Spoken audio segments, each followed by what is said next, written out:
Howdy everyone, and today I've got your Million Ways to Die in the West movie review. This is my first Bad Love movie review that I'm doing for my new series on my Lauren Loves Movies channel, and you know, to be honest, I was not at all thrilled to be seeing this movie. I just thought,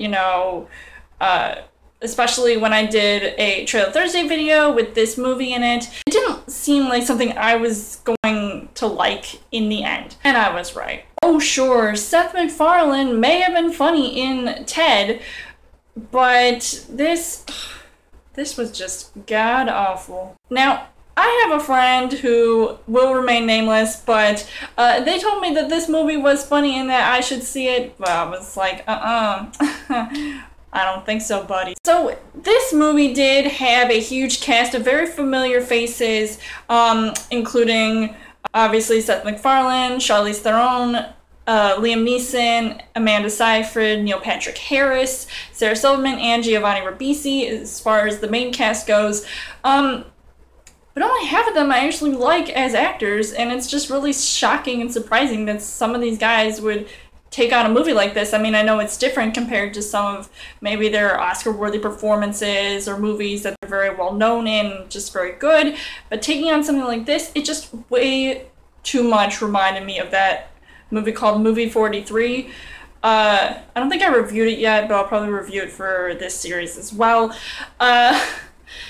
So sometimes I just felt like I was watching a really bad soap opera or something along that line. I just, thought it was almost like a really bad sitcom.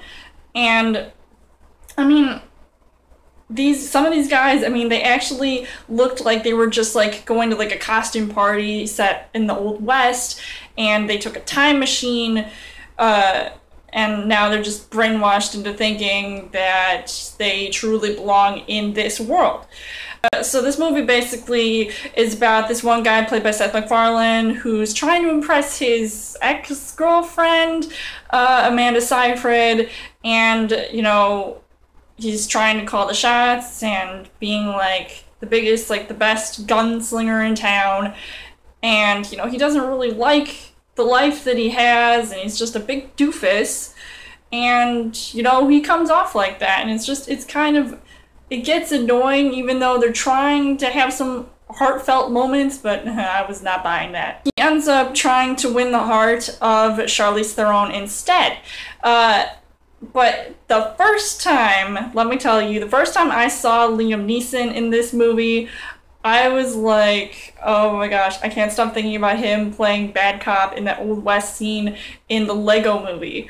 So it pretty much reminded me of that scenario. The only time this movie actually does try to be funny is when they have all these cheesy one-liners along with all of these this crude humor that I'm sure you're all used to. I mean, Seth MacFarlane did write, direct, and star and produce this whole movie. So, it's basically, I won't be mean and say it is his fault if this movie sucks, but that's what you get if you know his stuff. I obviously in this movie, I knew from the get-go I was not going to like it, and I was trying hard not to laugh. I wasn't going to not laugh if I didn't find something funny, but I just found it to be it was hardly laughable, yet I was slightly laughing at sometimes, but I think it was just out of reflex. I don't know. And I was actually shocked at how long this movie was. It was almost 2 freaking hours long. I was like, that is ridiculous. I should have just stopped watching it halfway through, because it did get pretty boring halfway throughout the movie until the end. Despite all that, the cameos in this movie were crazy. I love seeing Christopher Lloyd in this movie, sort of playing up the whole Back to the Future 3. His cameo was definitely the funniest, so that's why I would be laughing then. Overall, I can't say that I enjoyed watching this movie, obviously. Gee, what a surprise. I definitely probably will not be seeing this movie again, and I will not be recommending this movie, so if you have seen this movie, let me know in the comments what you guys thought of A Million Ways to Die in the West.